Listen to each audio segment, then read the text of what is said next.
Tegangan listrik itu terdiri dari beberapa tingkatan, mulai dari tegangan rendah, di mana tegangan yang digunakan untuk menyalurkan kepada pelanggan seperti 220 volt. Kemudian di atasnya lagi ada tegangan menengah, di mana tegangan menengah itu antara 6 sampai 35 kV. Kemudian di atasnya tegangan menengah ada tegangan tinggi, di mana digunakan untuk mentransmisikan tegangan dari sumber daya seperti power hose kepada sumber-sumber beban. Di atasnya lagi adalah SUTET atau saluran udara tegangan ekstra tinggi yang menginterkoneksikan antara berbagai macam subsistem menjadi satu sistem yang lebih besar.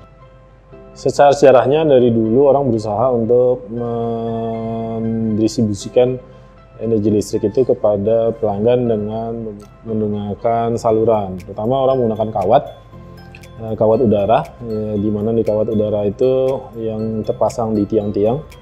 Namun orang berpikir untuk mengisolasi kawat tersebut untuk disalurkan melalui tanah atau pipa atau apapun tersebut. Pada jaringan tegangan menengah itu dimulai ketika orang mulai dengan mengisolasi kawat itu dengan kertas. Karena teknologi berkembang, kemudian tegangan juga makin meningkat, maka kertas itu direndam di dalam minyak untuk menambah tingkat isolasi. Kemudian dengan berkembang teknologi dari kertas yang terendam minyak kemudian menjadi sekarang adalah menggunakan bahan sintetik seperti SLPI.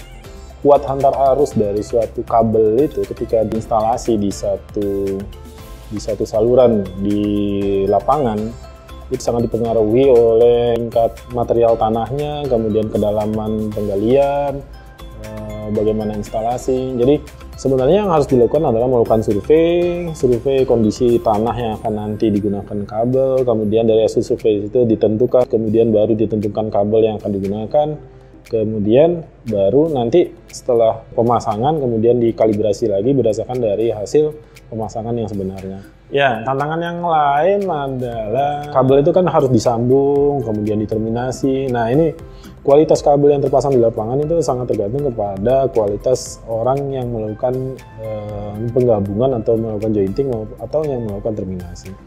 Nah, apabila hasil dari jointing dan terminasi itu tidak baik, maka akan terjadi proses-proses di mana kabel itu mengalami degradasi. Ada yang disebabkan oleh partial discharge, ada yang bisa disebabkan oleh water ingress atau penetrasi air, ada yang bisa disebabkan oleh water triggering dan hal segala macam yang bisa menyebabkan degradasi dari kabel itu sendiri.